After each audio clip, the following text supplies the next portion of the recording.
Rajaraja Chola TV நேயர்களுக்கு முத்தமிழ் வணக்கம். சென்ற காணொளியில் நாம் ராஜராஜ சோழன் கட்டிய தஞ்சை பிரகதீஸ்வரர் கோயில் கலசத்தின் தன்மை என்ன அப்படி என்பதை பற்றி தான் சென்ற காணொளியில் பார்த்தோம்.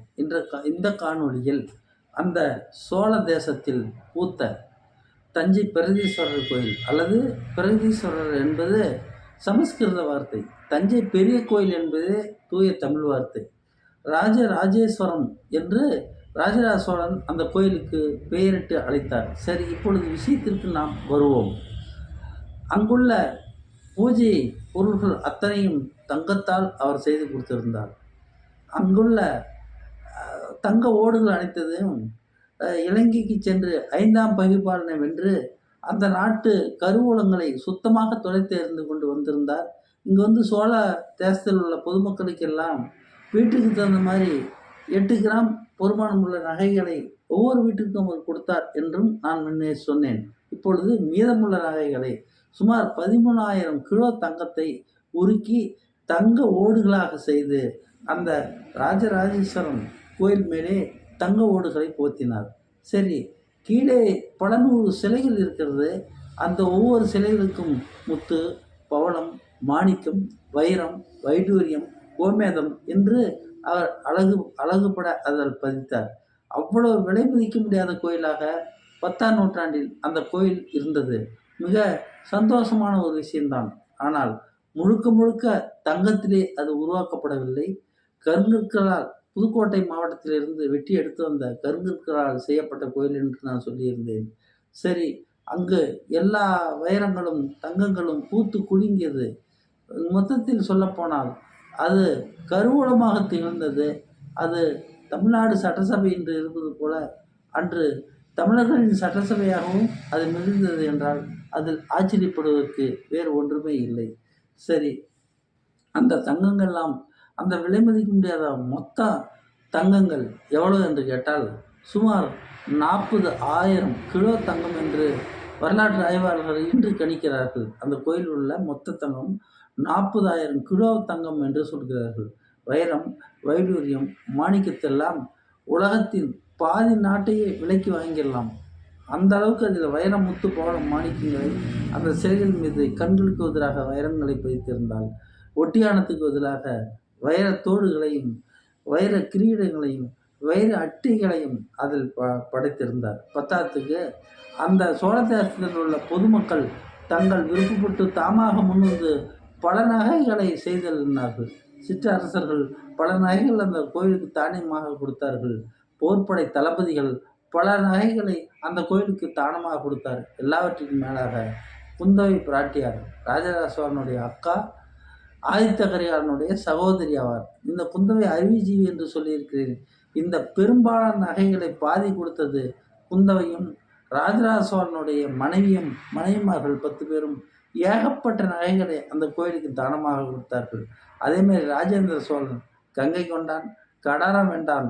கடாரத்தை வென்று அங்குள்ள பாதி நகைகளை கருவூலத்தை தொடர்ந்து நகைகளை எடுத்து வந்து இந்த கோயிலுக்கு எக்கச்சக்கமான நகைகளை அவர் கூட்டினார்கள். இப்பொழுது இது மட்டுமா அவர்கள் செய்தார்கள்? இன்னும் பல விஷயங்களை அவர்கள் செய்தார்கள். அது என்னவென்றால், திருவாரூரில் உள்ள கோயிலுக்கு ராஜேந்திர சோழன் தன் காதலித்த பறவை நங்கைக்கும் சுமார் 13,000 கிலோ பொறுமானம் உள்ள ஓடுகளை அங்கே பதித்தார்.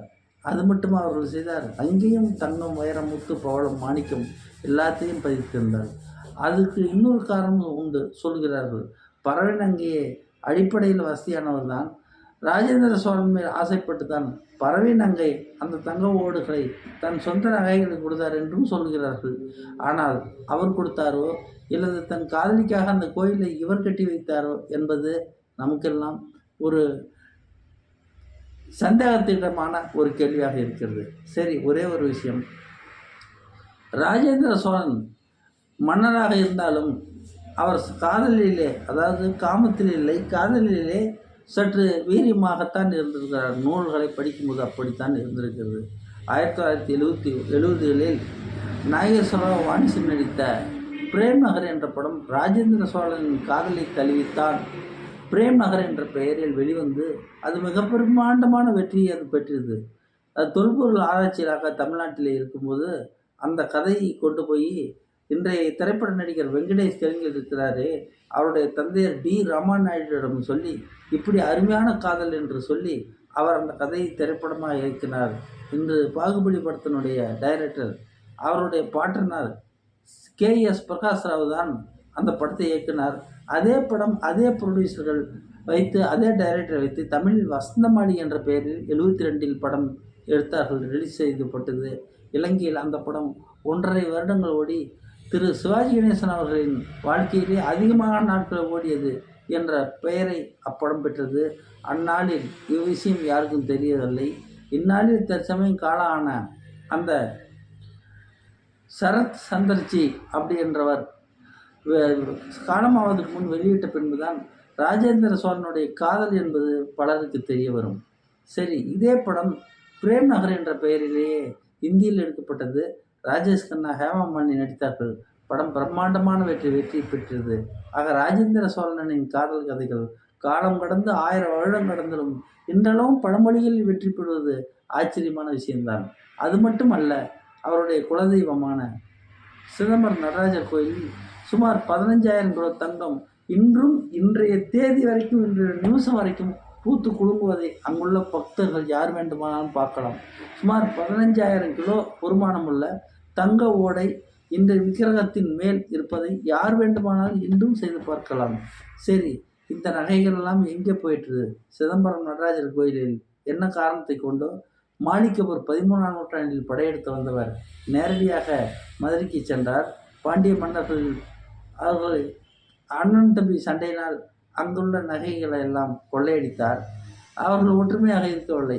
பாண்டியர்கள் இவர்கள் கொள்ளையடித்தார்கள். அதன் பின் அவருடைய பார்வை இங்கே திரும்பியது.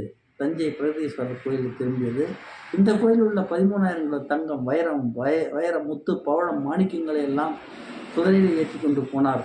அது மட்டுமல்ல, திருவாரூரில் தன் காதலிக்காக காட்டப்பட்ட சிவன் கோயிலும் அதில் காதலி தான் வழிபட வேண்டும் என்று ஆசைப்பட்ட பறவை நங்கையும் அந்த கோயிலில் இருந்த சுமார் 15,000 கிலோ பொறுமானம் உள்ள தங்கத்தையும், வைரத்தையும், முத்தையும், பவளையத்தையும், மாணிக்கத்தையும் வெட்டி எடுத்து 20,000 குதிரைகள் தூக்க முடியாமல் டெல்லிக்கு கொண்டு சென்றன என்று வரலாறுகள் நமக்கு சொல்கிறது. என்ன காரணத்தாலோ சிதம்பரம் ராஜராஜ சோழனின் குலதெய்வமான சிதம்பரம் அவர் கண்ணுக்கு தென்படவில்லை.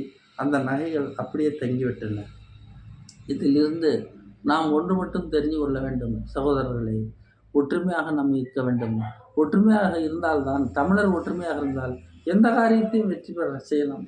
தமிழர்கள் பிடித்திருந்தால் பாண்டிய நாட்டை எப்படி படையெடுத்து வந்து மாணிக்கப்பூர் டெல்லியிலே இருந்து வந்து வெற்றி கொண்டாரோ, அங்கு 2 சகோதரர்கள் மாரவர்மன் சுந்தரபாண்டியனுடைய மகன்கள் நீ பெரியவனா நான் பெரியவனா என்ற போட்டியில் பாண்டிய சமஸ்தானம் அடியோடு கருவறுக்கப்பட்டது மட்டுமல்ல, அந்த கருவூலத்தில் இருந்த நகைகளை எல்லாம் 3 கோடி நகைகள் என்று சொல்லுகிறார்கள். அந்த 3 கோடி நகைகளையும் அவர் குதிரையில் ஏற்றி சென்றார். பத்தாத்துக்கு சோழ நாட்டுக்கு முன்பு ராஜராஜ சோழன் காலகட்டத்திலே உயிரோடு இல்லை. நீங்கள் கவனம் செலுத்த வேண்டும். அது 10ஆம் நூற்றாண்டு, இது நடப்பது 13ஆம் நூற்றாண்டு. இதையெல்லாம் கொள்ளையடித்து போனார்கள்.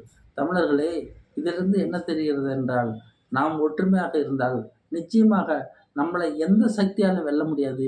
ஜாதிகளை மறந்து, மதங்களை துறந்து மனிதநேயத்தோடு வாழ்வோம். இத்துடன் இந்த காணொளி நிறைவு பெறுகிறது. இந்த காணொளி பிடித்திருந்தால் ஷேர் பண்ணுங்கள், லைக் பண்ணுங்கள், சப்ஸ்கிரைப் பண்ணுங்கள். உங்கள் எல்லோருக்கும் இதயபூர்வமான நன்றி, வணக்கம். எல்லோருக்கும் முத்தமிழ் வாழ்த்துக்கள். வணக்கம்.